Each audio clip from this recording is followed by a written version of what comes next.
ஓம் நம சிவாய. எல்லாருக்கும் வணக்கம். இன்றைக்கி நம்ம எங்கே வந்திருக்கோம்னா திருவண்ணாமலை வந்திருக்கிறோம். திருவண்ணாமலையில் வந்துட்டு கார்த்திகை தீபம் வந்து சிறப்பு அப்படின்றது எல்லாருக்கும் தெரியும். அந்த கார்த்திகை தீப சிறப்பில் வந்து நம்ம கிரிவலம் வந்து போக போகிறோம். நம்ம கிரிவலம் போகிறதுக்கு முன்னாடி இங்கே மக்கள் என்னெல்லாம் பண்ணிகிட்டு இருக்கிறாங்க அதை பற்றிலாம் வந்து நம்ம பார்த்துட்டு கிரிவல பாதையை வந்து நம்ம பயணத்தை வந்து தொடருவோம். மேலே வந்து பார்த்தீங்க அப்படின்னா தீபம் வந்து பார்க்குறதுக்கு வந்து மேலே 2500 பேர் மட்டும்தான் ஏறுறதுக்கு வந்து அனுமதி அப்படின்றத வந்து சொல்லியிருந்தாங்க. அது ஆன்லைனில் வந்து புக்கிங்லாம் முடிஞ்சு நம்ம ஆன்லைனில் வந்து புக்கிங்லாம் செக் பண்ணி பார்த்தோம்.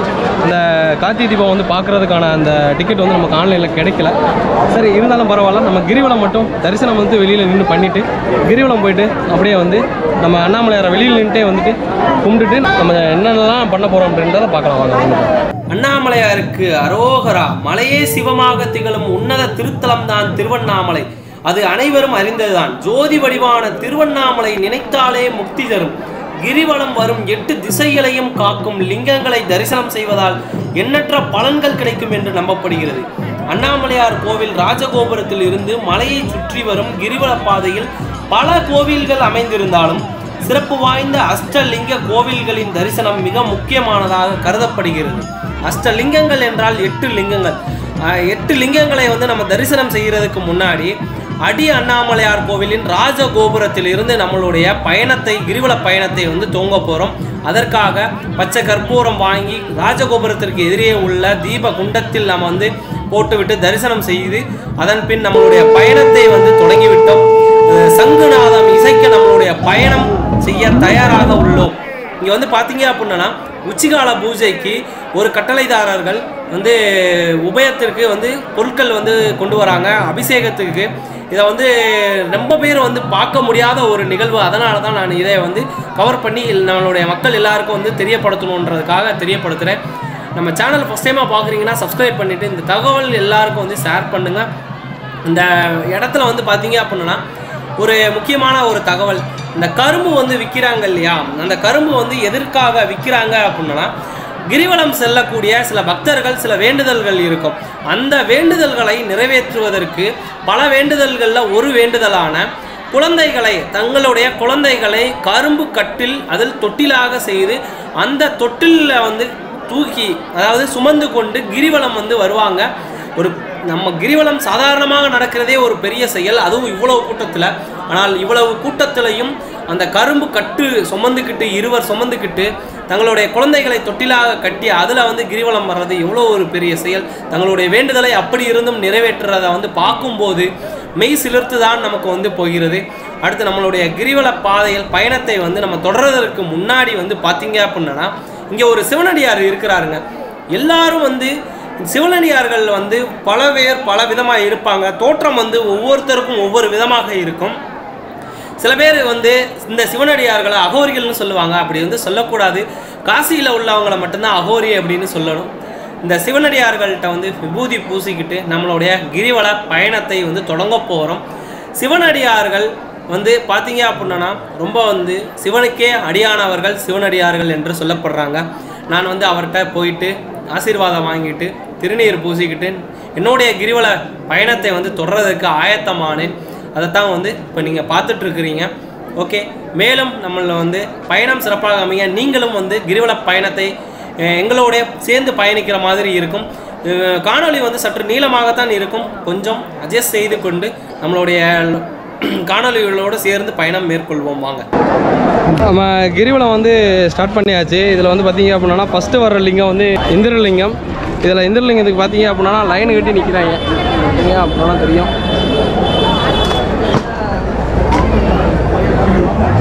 அதனால் கூட்டம் வந்து ரொம்ப நேரம் லைனில் நிற்கணும். கிட்டத்தட்ட 1 மணி நேரம் பக்கமாக ஆகும்னு நினைக்கிறேன். அதனால் நம்ம லைனில் போக போகிறதில்ல. வெளியில் நின்றுட்டே வந்து ஒவ்வொரு லிங்கத்தையும் நம்ம தரிசனம் பண்ண போகிறோம். அஷ்டலிங்க தரிசனத்தில் முதலில் நாம் வணங்க இருப்பது இந்திரலிங்கம். இந்திரன் வழிபட்ட லிங்கம், அதனால் இந்திரலிங்கம். கிழக்கு திசையில் அமைந்திருக்கும் இங்கு ஐராவதம் என்னும் யானையின் மூலம் கேட்டதெல்லாம் பக்தர்களுக்கு வாரி வழங்குகிறார் இந்திரதேவன். கையில் வஜ்ராயுதம் தாங்கியவராக அருள் தருகிறார். ரிஷபம் துலாம் ராசிக்காரர்கள் வழிபட பலன் கிடைக்கும். இங்கு வழிபட்டால் அஷ்ட ஐஸ்வர்யமும் பெருகும் என்று நம்பப்படுகிறது.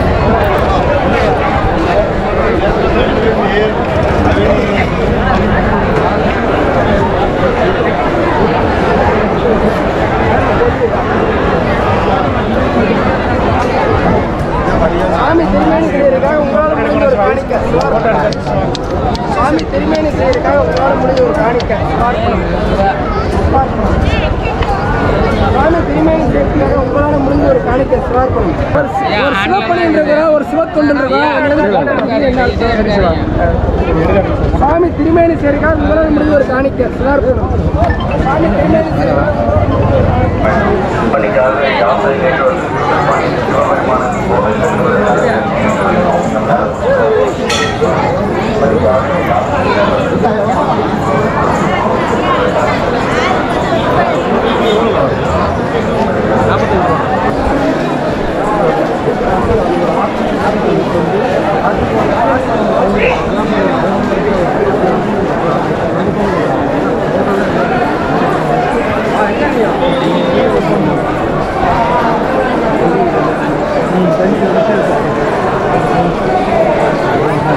நம் கிரிவலம் செல்லும் பாதையில் தெற்கு கோபுர ரத வீதியில் அமைந்துள்ளதுதான் வந்து நித்யானந்தா ஜென்மபூமி இல்லம். இங்க வந்து பாத்தீங்க அப்படின்னா நித்யானந்தா மாதிரியான ஒரு உருவம் வந்து செஞ்சு வச்சிருக்காங்க. பாக்குறதுக்கு அவரை மாதிரியே இருக்கா இல்லையா அப்படின்றத வந்து நீங்க பார்த்துட்டு கமெண்ட் பண்ணுங்க. இங்க வந்து 3 வேளையும் வந்து அன்னதானம் வந்து நடைபெறுகிறது.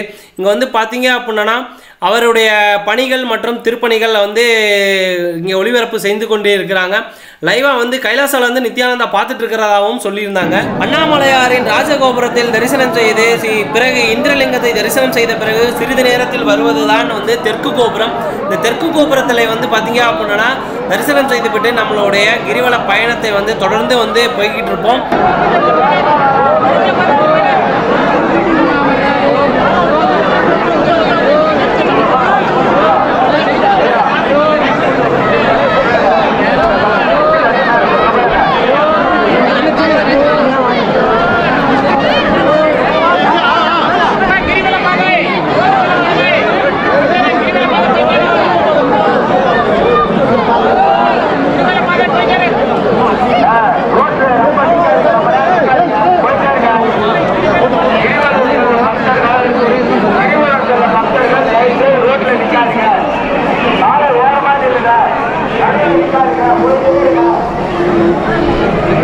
தோராயமாக 40 லட்சம் பக்தர்கள் இந்த வருடம் கிரிவலத்துக்கு வருவாங்க என்று எதிர்பார்க்கப்பட்ட நிலையில் காவல்துறையினுடைய பங்களிப்பு அவர்களுடைய சேவையை வந்து பாராட்டக்கூடியது. உண்மையிலே இவ்வளோ கூட்டத்தை சமாளிக்கிறதுக்கு அந்தந்த ஊரில் இருந்தும் நிறைய போலீஸ்காரர்கள் வந்து அவங்களுடைய பணிகளை சேவைகளை செவ்வனே செஞ்சிட்டு இருந்தாங்க.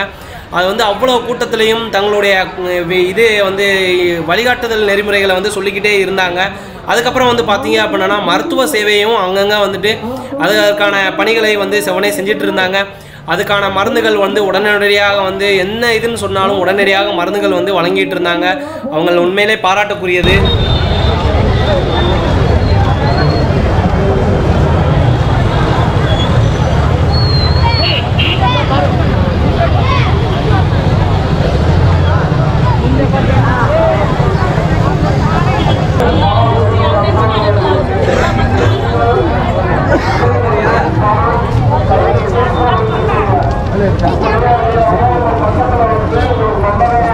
காமராஜர் சிலை கிட்ட வந்து 2 பிரிவாக வந்து பிரிஞ்சதில்ல கிரிவல பாதை.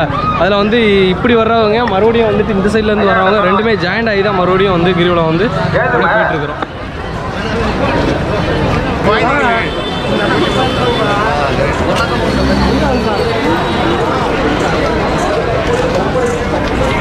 கிரிவல பாதையில் அக்னி தீர்த்த குளம் அப்படின்ற ஒன்று இருக்குங்க. அதுக்கு பக்கத்தில் இருக்கிறது தான் அக்னி தீர்த்த மண்டபம். இங்கே வந்து பார்த்தீங்க அப்படின்னா அக்னி விநாயகர் ஸ்ரீ அக்னி விநாயகர் ஆலயம்னு ஒன்று இருக்குங்க. அந்த அக்னி விநாயகர் ஆலயத்தில் வந்து நம்ம தரிசனம் பண்ணிட்டு அடுத்ததாக நம்ம வந்து இதுக்கு பக்கத்திலே உள்ள அக்னி லிங்கத்தை வந்து நம்ம தரிசனம் பண்ண போகிறோம். அதுவும் வந்து பார்த்தீங்க அப்படின்னா இதுக்கு பக்கத்திலே தான் அக்னி லிங்கமும் அமைந்துள்ளது. அங்கே அக்னி லிங்கத்தினுடைய சிறப்பு அப்படி என்னன்றதை வந்துட்டு நம்ம அக்னி லிங்கத்தை தரிசனம் செய்த பிறகு அதை வந்து நம்ம பார்த்து தெரிஞ்சுக்கலாம். கிரிவல பாதையில் உள்ள அக்னி குளத்துக்கு பக்கத்திலே வந்து இது அமைஞ்சிருக்கிறது தாங்க அக்னி லிங்கம். தென்கிழக்கு திசைக்கு அதிபதி வந்து சந்திரன். ருத்ரமூர்த்திகள் 3 பேர் பல யுகங்களாக அங்க பிரதர்சனமாக கிரிவலம் வந்தனர். இப்போ நம்ம நடந்து கிரிவலம் வரோம், அவங்க அங்க பிரதர்சனமாக கிரிவலம் வந்துட்டு இருந்தாங்க. அப்போது அவர்கள் திருமேனிகள் இந்த இடத்தில் வந்தபோது குளிர்ச்சி வெற்றது அப்படின்னு வந்து சொல்றாங்க. அந்த இடத்தை வந்து தோண்டி பார்த்த போது சுயம்பு லிங்கமாக காட்சி தந்தார் சிவபெருமான். இந்த இடம்தான் வந்து இன்றளவும் அக்னி லிங்கமாக காட்சி தருகிறது. இங்கு வழிபாடு செய்தால் நோய் பிணி பயம் முதலியன விலகும். எதிரிகள் தொல்லை நீங்கும் என்று நம்பப்படுகிறது. கிரிவல பாதையில் நம்ம அடுத்ததாக தரிசனம் பண்ணக்கூடியது பார்த்தீங்க அப்படின்னா ஸ்ரீ எல்லை காளியம்மன் திருக்கோவில் தாங்க. இங்கே வந்து பார்த்தீங்க அப்படின்னா இந்த மாதிரி எலுமிச்சம்பழம் வந்து ஏன் இங்கே வந்து மக்கள் வந்து இவ்வளோ வந்து சூலாயுதத்தில் குத்தி வச்சுட்டு போகிறாங்க அப்படின்னா தங்களுக்கு ஏதாவது பில்லி சூனியம் ஏவல் ஏதாவது வந்து யாராவது செஞ்சுருந்தாங்க இல்லை செய்ய போகிறாங்க அப்படின்னா இந்த மாதிரி வந்து வேண்டுதல் வந்து இங்கே வந்து தரிசனம் வந்து பண்ணும்போது அதெல்லாம் காணாமல் போயிடும் அப்படின்றது இந்த சுற்று வட்டாரத்தில் திருவண்ணாமலை மற்றும் சுற்று வட்டாரத்தில் உள்ள மக்களுடைய நம்பிக்கையாக வந்து பார்க்கப்படுதுங்க. இங்கே வந்து பார்த்தீங்க அப்படின்னா ஒவ்வொருத்தரும் வந்துட்டு மணிக்கணக்கில் அவ்வளோ ஒரு ஆயிரக்கணக்கான லட்சக்கணக்கான எலுமிச்சம்பழங்கள் வந்து இந்த சூலாயுதத்தில் குத்தப்பட்டு கொண்டே தான் இருக்கிறது. அதைத்தான் வந்து நம்ம பார்த்துட்டு இருக்கிறோம். இந்த எல்லை காளியம்மன் வந்து அவ்வளவு சக்தி வாய்ந்ததாக வந்து இந்த ஊர் மக்கள் இந்த சுற்றுவட்டார மக்கள் வந்து நம்புகிறாங்க. இந்த பில்லி சூனியம் ஏவல் இதெல்லாம் வந்து காணாமல் போயிடும் அப்படின்றதுக்காக எல்லாருக்காகவும் நானும் வந்து இங்கே சேர்ந்து வேண்டிக்கிறேன். நம்ம மக்கள் எல்லாரும் நல்லா இருக்கணுன்றதுக்காகவும் நானும் வேண்டிக்கிறேன். இங்கே வந்து பார்த்தீங்க அப்படின்னா பாருங்கள் எவ்வளோ ஒரு எலுமிச்சம்பழத்தையும் வந்துட்டு குத்தி இங்கே பாருங்கள் கீழே உதுத்து போட்டுக்கிட்டே தான் இருக்கிறாங்க. அதையும் வந்துட்டு நம்ம நேரடியாக நம்ம மக்களுக்காக காட்டுறதுக்காக தான் நான் இவ்வளோ ஒரு இதை வந்து முயற்சி எடுத்து பண்ணிகிட்ருக்கிறேன். இங்கே தொடர்ந்து நம்ம சேனலுக்கு வந்து ஆதரவு கொடுங்கன்றதையும் நடுவில் இந்த இதில் நான் கேட்டுக்கிறேன். எல்லைக்காளியம்மன் கோவிலுக்கு உள்ளார போயிட்டு தரிசனம் பண்ணிவிட்டு நம்மளுடைய கிரிவலப்பாதை பயணத்தை வந்து நம்ம தொடர்வோம் அப்படின்றத வந்து சொல்லிக்கிட்டு நம்மளுடைய பயணம் தொடங்குறதுக்கு முன்னாடி இங்கேயும் வந்து கற்பூரத்தை வந்து ஏற்றி இந்த காளியம்மனை வந்து நானும் வணங்கிட்டு நம்மளுடைய பயணம் சிறப்பாக அமைந்து சிறப்பாக வந்து நல்லபடியாக வந்து போயிட்டுருக்குது. எல்லைக்காளியம்மன் மட்டும் இல்லைங்க, கிரிவல பாதையில் அமைந்துள்ள ஒவ்வொரு கோவில்கள் ஒவ்வொரு ஆலயத்திலையும் வந்து நான் வேண்டிக் கொண்டு போய்கிட்டே தாங்க இருக்கிறேன். அதை தான் வந்து நான் உங்களுக்கும் வந்து காட்டிகிட்டு இருக்கிறேன். எல்லைக்காளியம்மன் கோவிலில் வந்து ரொம்ப நேரம் நின்னோம் லைனில் வந்து நிற்க வேண்டி இருக்கும். அதனால் வந்துட்டு நான் அப்படியே சாமி கும்பிட்டுட்டு தரிசனத்தை முடிச்சுட்டு வந்து கிளம்பிட்டேன். ஏன்னா மொத்த கிரிவல பாதை பயண தூரம் வந்து பார்த்தீங்க அப்படின்னா 14 கிலோமீட்டருங்க. அதனால தான் நான் வந்து ஒவ்வொரு கோவிலையும் சிறிது நேரம் மட்டும் வந்து இருந்துட்டு தரிசனத்தை முடிச்சுட்டு அப்படியே போகிறதுக்கான காரணம் வந்து அதுதான்.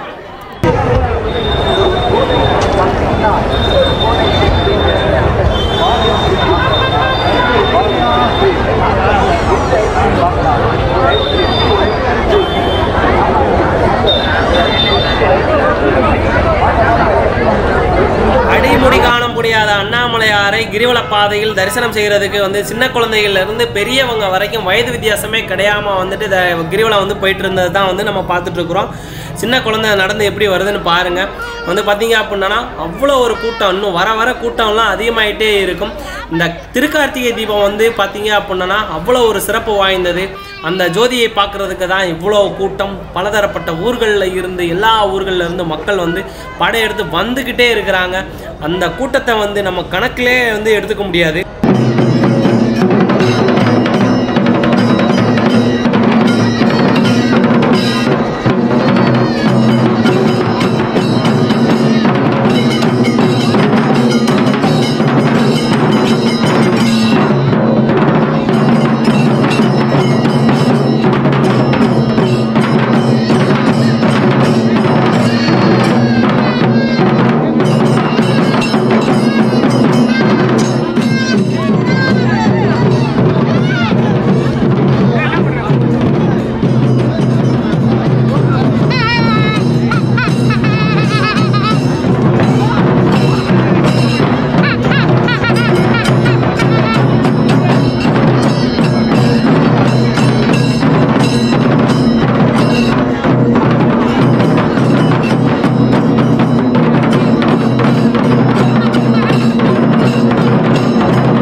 கிரிவலம் செல்லக்கூடிய பக்தர்கள் வந்து குப்பைகளை தூக்கி போடுவாங்க. அவங்க வந்து பார்த்தீங்க அப்படின்னா தூய்மை பணியாளர்கள் அவர்களுடைய சேவை வந்து ரொம்பவே வந்து பாராட்டுக்குரியது, நன்றிக்குரியது.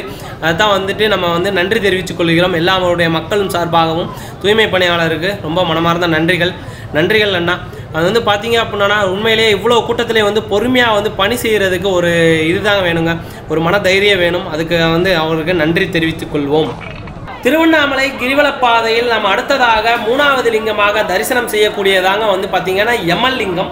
யமராஜன் அங்க பிரதர்சனமாக கிரிவலம் சென்று சிவனை வழிபட்டார் என்று ஒரு வரலாறு ஒன்று. அவர் கிரிவலம் நிறைவு செய்த பின் அந்த இடத்தில் தாமரை மலர்ந்ததாகவும் வந்து கூறப்படுகிறது. அதுவே யமலிங்கம் என வரலாறும் கூறுகிறது. இங்கு மனமுருகி வேண்டினால் பொருளாதார கஷ்டங்கள் நீங்கும் எனவும் நிவர்த்தி ஆகும் எனவும் சகோதரர்களின் உறவு நீடிக்கும் என்றும் நம்பப்படுகிறது. மக்கள் வந்து பார்த்தீங்க அப்படின்னா கூட்டமாக யம லிங்கத்தை தரிசனம் செய்துட்டு போயிட்டு இருக்கிறாங்க. எதற்காக அப்படின்னா நம்ம வரலாறுல சொன்னபடி இந்த கஷ்டங்கள் வந்து நிவர்த்தி ஆகணும் மற்றும் சகோதரர்களின் உறவு மற்றும் குடும்பத்தில் உறவு நீடிக்க வேண்டும் என்றதற்காக இதனுடைய பலன்கள் கிடைக்க வேண்டும் என்றதற்காக இங்கு தரிசனம் வந்து மேற்கொள்ளப்படுகிறது. திருப்பணத்தைச் சேர்ந்த இந்திரா காந்திய சபரி எங்கிருந்தாலும் புதிய வயதிற்கு வருமாறு கேட்டுக்கொள்கிறோம். உங்களுக்கு கணவர் உங்களுக்காக காத்துள்ளார்.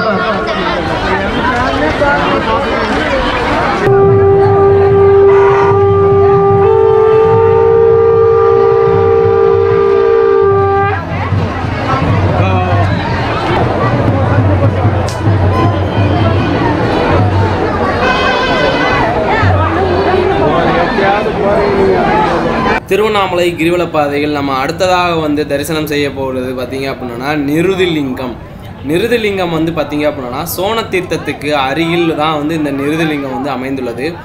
ஹரியை நிருதீஸ்வரர் வலம் வந்து வழிபடுவதை வழக்கமாக கொண்டிருந்தார். அப்போது கிரிவல மலையின் தென்மேற்கு திசையில் ஒரு குழந்தையின் அழுகுரலும் பெண்ணின் சலங்கை ஒளியும் கேட்டதாக ஒரு வரலாறு இருக்கிறது. அந்த இடத்தை நோக்கி நிருதீஸ்வரர் வந்து போயிருக்கிறாங்க. அப்போது அவர் எதிரில் வந்து பார்த்தீங்க அப்படின்னா பிரதிரூப லிங்கம் வந்து தோன்றியதாகவும் வரலாறு வந்து சொல்லப்படுகிறது. அதுதான் நிருதிலிங்கம் என இப்போது வரைக்கும் வந்து அழைக்கப்பட்டு வணங்கப்பட்டு வருகிறது.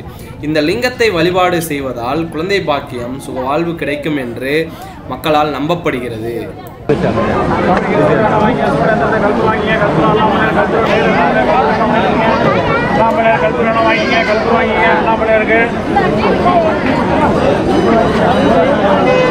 திருவண்ணாமலையில் கிரிவலத்தின் போது பார்த்தீங்க அப்படின்னா மழை வந்து விட்டு பெஞ்சிட்டே இருந்துச்சு. மொத்தம் வந்து 14 கிலோமீட்டர் தாண்டறதுக்குள்ளார ஒரு 10 டைமாவது வந்து மழை பெஞ்சிருக்கும். அந்த மலையிலையும் வந்து பார்த்தீங்க அப்படின்னா மக்கள் வந்து கொடை பிடிச்சிட்டு கிரிவலம் போயிட்டு தான் இருக்கிறாங்க. நம்மளும் வந்து திருவண்ணாமலை போகும்போது சரி மழை வந்தாலும் வரலாமான்ட்டு கொடை எடுத்துகிட்டு போயிருந்தோம். அதனால் நம்மளும் வந்துட்டு கொடையில் இருந்ததுனால நனையாமல் தப்பிச்சுட்டு கிரிவலம் வந்து சுற்றிட்டு வந்தோம். சில பேர் கொடையே இல்லாமலும் வந்துட்டு நனைஞ்சிட்டே கிரிவலம் சுற்றுறாங்க. அதெல்லாம் வந்து பார்க்கும்போது நமக்கே வந்து மெயிர் சிலுக்க வைக்கிது. அதைத்தான் வந்து நம்ம பார்த்துட்ருக்குறோம். திருவண்ணாமலையில் யாருமே காட்டாத ஒரு கிரிவலத்தை தான் வந்து நான் உங்களுக்கு வந்து காட்டிகிட்ருக்கிறேன். இதனால் மக்களுக்கு எல்லாருக்கும் வந்து இதை ஷேர் பண்ணுங்கன்றதையும் வந்து நான் கேட்டுக்கிறேன். திருவண்ணாமலையில் வந்து பார்த்தீங்க அப்படின்னா கிரிவலத்தில் ஒவ்வொரு லிங்கத்தை பற்றி நம்ம பார்த்துட்ருக்குறோம். அடுத்ததாக நம்ம வந்து லிங்கத்தை பற்றி பார்க்கலாம். இதனுடைய சிறப்புகளை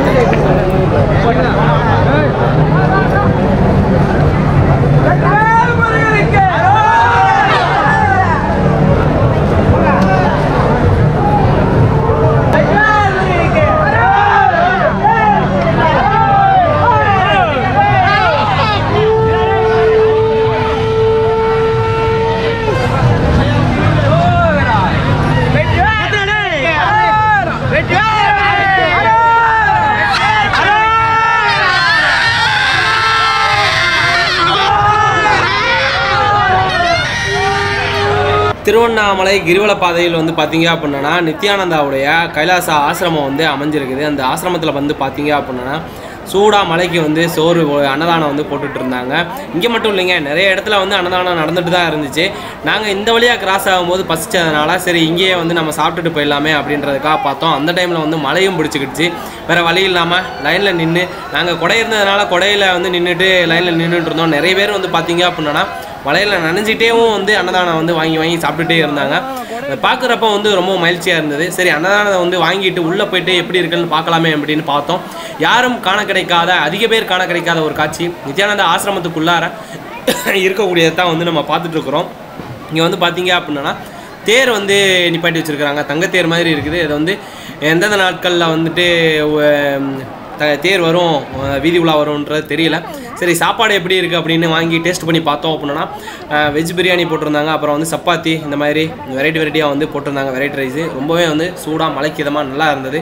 எல்லா மக்களும் வந்து ஆர்வத்தோடு வாங்கி சாப்பிட்டுட்டு ரொம்ப நல்லா இருக்குன்னு தான் எல்லாருமே வந்து சொல்லியிருந்தாங்க. உண்மையிலே வந்துட்டு பார்த்தீங்க அப்படின்னா சோறு வந்து நல்லா டேஸ்ட்டாகவும் இருந்துச்சு.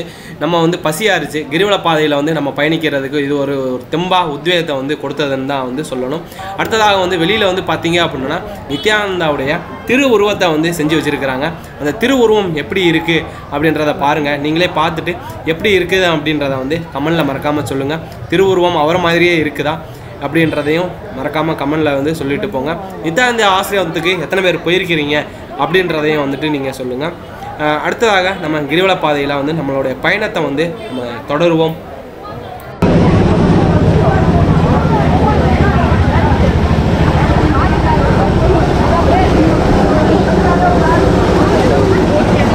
திருவண்ணாமலை கிரிவல பாதையில் நம்ம அடுத்ததாக பார்க்கக்கூடியது வாயுலிங்கம். மூச்சு காற்றை நிலைநிறுத்தியபடி வாயு பகவான் கிரிவலம் சென்றார். அப்போது அடி அண்ணாமலை அருகில் நறுமணம் வீசியது. அதுவரையிலும் மூச்சையை நிறுத்தி வலம் வந்த வாயு பகவான் நிலை தடுமாறினார். அங்கு பஞ்சகிருத்திகா மலர்களின் நடுவே சுயம்புலிங்க வடிவில் சிவன் காட்சி தந்தார். அதுவே வாயுலிங்கம் எனப்படுகின்றது. இக்கோவிலை அடையும் போது இயற்கையாகவே ஒரு மன அமைதி கிடைக்கும். இங்கு வழிபாடு செய்தால் எதிரிகள் தொல்லை விலகும் என்று மக்களால் நம்பப்படுகிறது.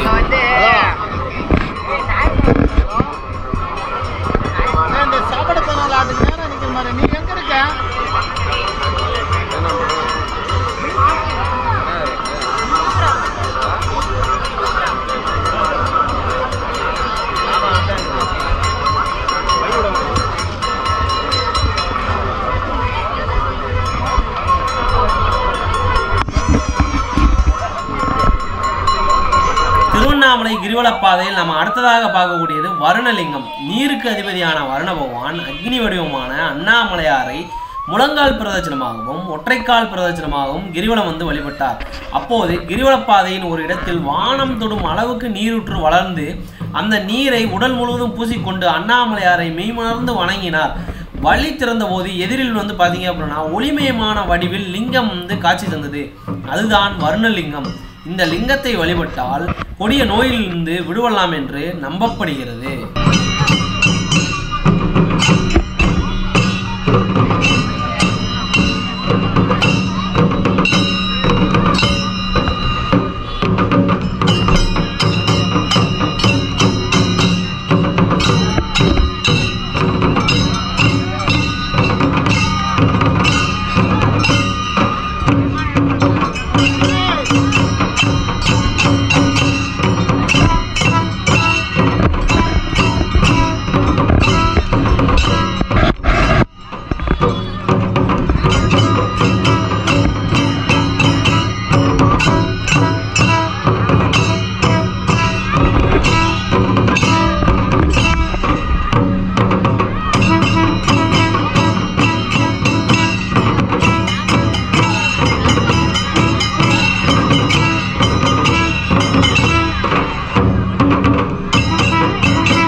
திருவண்ணாமலை கிரிவல பாதையில் மிக முக்கியமாக அமைந்துள்ள ஒரு தலம்தான் அர்த்தநாரீஸ்வரர் ஆலயம்.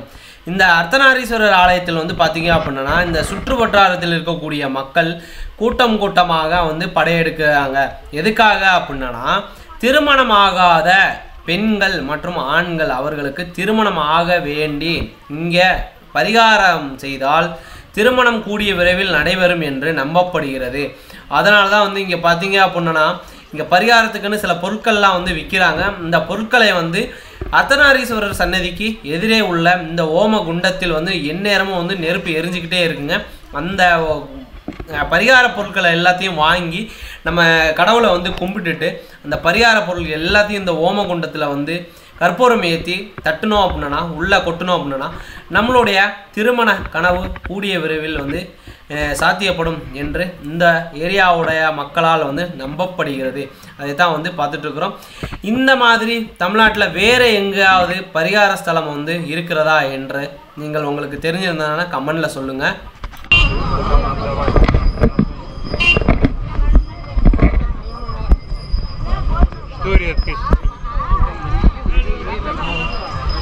Hello. Namaskar.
திருவண்ணாமலை கிரிவல பாதையில் நம்ம அடுத்ததாக பார்க்கக்கூடியது சந்திரலிங்கம். இது வந்து பார்த்திங்க அப்படின்னா அஷ்டலிங்கத்தில் வராதுங்க.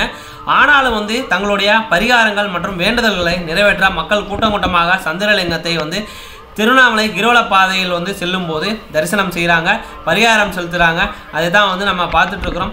இந்த சந்திரலிங்கம் வந்து பார்த்திங்க அப்படின்னா தற்சமயம் தான் வந்து உருவாக்கப்பட்டது அப்படின்றத வந்து சொல்கிறாங்க. அஷ்டலிங்கத்தில் வரலன்னு சொல்லும் போதே வந்து தெரிஞ்சுக்கணும் இல்லையா? அதனால் இருந்தாலும் வந்து சந்திரலிங்கத்தை வந்து நம்ம வந்து மக்களுக்கு எல்லாருக்கும் காட்டணுன்றதுக்காக தான் வந்து காட்டியிருக்கிறோம். சந்திரலிங்க தரிசனத்துக்கு அப்புறம் வந்து பார்த்திங்க அப்படின்னா நம்மளுடைய அண்ணாமலையாரை நோக்கிய கிரிவல பயணத்தை வந்து நம்ம தொடங்க போகிறோம். சந்திரலிங்கத்தை வந்து தரிசனம் பண்ணிட்டு இருக்கிறோம். திருவண்ணாமலை கிரிவல பாதையில் நம்ம அடுத்ததாக பார்க்கக்கூடியது குபேரலிங்கம். எல்லா செல்வங்களுக்கும் அதிபதி குபேரன். ஆனால் ஆண்டியான சிவனின் அருள் வேண்டி குதிகால் நடையுடன் குபேரன் கிரிவலம் சென்று வழிபட்டார். அப்போது விஷ்ணுவும் லட்சுமியும் சேர்ந்து அண்ணாமலையாரை சக்கரவாணி செய்யும் காட்சியை குபேரன் தரிசித்தார்.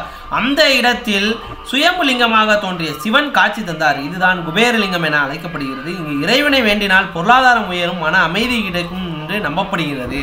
திருவண்ணாமலை கிரிவல பாதையில் மிக முக்கியமாக அமைந்துள்ள கோயில் தான் இடுக்கு பிள்ளையார் கோவில். இந்த இடுக்கு பிள்ளையார் கோவிலில் நுழைந்து வரும்போது தரிசனம் செய்யும் போது கருவறைக்குள் சென்று வந்த ஒரு மனநிலை உருவாகும் என்று நம்பப்படுகிறது. அதனால் உடல் வந்து புத்துணர்வு பெறும் என்று மக்களால் நம்பப்படுகிறது. இந்த இதில் வந்து பார்த்திங்க அப்படின்னா இவ்வளோ கூட்டம் இருக்கிறாங்க. சரி, நம்மளுடைய பயணத்தை வந்து கிரிவல பயணத்தை வந்து காத்திருக்க வேண்டாமே, தொடர்வோம், தொடர்ச்சியாக வந்து நம்மளுடைய பயணத்தை ஆரம்பிப்போம் அப்படின்றதுக்காக வந்து நம்மளோட பயணத்தை எங்கேயுமே வந்து நிறுத்தலை. அதனால் வெளியில் நின்றுட்டே இடுக்கு பிள்ளையாரை வந்துட்டு கும்பிட்டுட்டு நம்ம வந்து கிளம்பிட்டோம். திருவண்ணாமலை கிரிவல பாதையில் கடைசியாக மற்றும் 8வதாக அமைந்துள்ள லிங்கம் தான் ஈசானிய லிங்கம். நாமெல்லாம் சவம் பிணம், அதாவது அவன் ஒருவனே சிவம், உடலெல்லாம் சாம்பல் பூசி மயானம் காக்கும் ஈசன், நிலையற்ற வாழ்வை உணர்த்தும் லிங்கமே இந்த ஈசானிய லிங்கம் எனப்படுகிறது. கண்களை மூடியபடி ருத்திர முனிவர் கிரிவலம் சென்றார். அப்போது ஈசானிய மூலையில் ஒருவரின் அழுகுரல் வந்து கேட்டதாக சொல்லப்படுகிறது. அங்கு சென்ற போது சிவன் சுயம்பு லிங்கமாக காட்சி தந்தார் என்று சொல்லப்படுகிறது. கிரிவல பாதையின் 8வது மற்றும் கடைசி லிங்கம் இதுதான். இதனுடைய ஈசானிய லிங்கத்தை வழிபாடு செய்தால் மனம் ஒரு நிலை அடையும் என்று மக்களால் நம்பப்படுகிறது. மற்றும் பரிகாரங்களும் வந்து பார்த்தீங்க அப்படின்னா வழிபாடுகளும் மேற்கொள்ளப்படுகிறது. இங்கே இருந்து தான் வந்து நம்ம பார்த்தீங்க அப்படின்னா திருவண்ணாமலை மலை உச்சியில் ஏற்றக்கூடிய தீபத்தை வந்து நம்ம வந்து பார்க்க போகிறோம். இதன் அருகில் வந்து பார்த்தீங்க அப்படின்னா ஈசானிய லிங்கத்தை வந்து பக்கத்திலே வந்து ஒரு தெப்ப குளம் ஒன்று வந்து அமைந்துள்ளது. இந்த தெப்ப குளத்துக்கு வந்து பக்கத்தில் வந்து பார்த்தீங்க அப்படின்னா ஒரு மைதானம் மாதிரியான ஒரு சிறு அமைப்பு, ஒரு கேட்டு போட்டிருக்கு. அந்த இடத்துல இருந்து தான் வந்து நம்மளுடைய திருவண்ணாமலை தீபம் ஏற்றும் இதை வந்து நம்ம இங்கேருந்து வந்து பார்க்க போகிறோம். ஏன்னா வந்து நேர்லேயே வந்து முதல் முறையாக திருவண்ணாமலை தீபத்தை வந்து நான் பார்க்க போகிறேன். எத்தனை பேர் இன்னும் முதன் முறையாக கூட வந்து நேரில் போய் பார்க்கலன்றவங்க திருவண்ணாமலைக்கு கிரிவலம் சென்று ஒவ்வொரு முறையும் ஒவ்வொரு ஆண்டும் வந்து நீங்கள் வந்து தாராளமாக தரிசனம் செய்யும் பலன் வந்து கிடைக்கும் என்று நான் வந்து கேட்டுக்கிறேன். இங்கே அருகில் இருக்கக்கூடிய தெப்பத்துக்கு வந்து போக போகிறோம். அங்கே இருந்து பார்த்தீங்க அப்படின்னா திருவண்ணாமலை மகா தீபத்தை வந்து நம்ம வந்து பார்க்க போகிறோம். ஈசானிய லிங்கத்தை வந்து தரிசனம் பண்ணிட்டு இருக்கிறோம். இந்த கண்கள்லாம் காட்சியை வந்து எல்லா மக்களுக்கும் காட்டணுன்றதுக்காக வந்து பார்த்தீங்க அப்படின்னா ரொம்ப முயற்சி எடுத்து நம்ம வந்து யூடியூப்பில் வீடியோ பண்ணிகிட்ருக்கிறோம். அது ஆதரவு தொடர்ந்து கொடுங்க அப்படின்றதையும் வந்து கேட்டுக்கிட்டு அந்த தீபம் ஏற்றக்கூடிய திருவண்ணாமலை அந்த தெப்பத்துக்கிட்ட வந்து நம்ம போக போகிறேன். அதை வந்து நம்ம பார்க்கலாம்.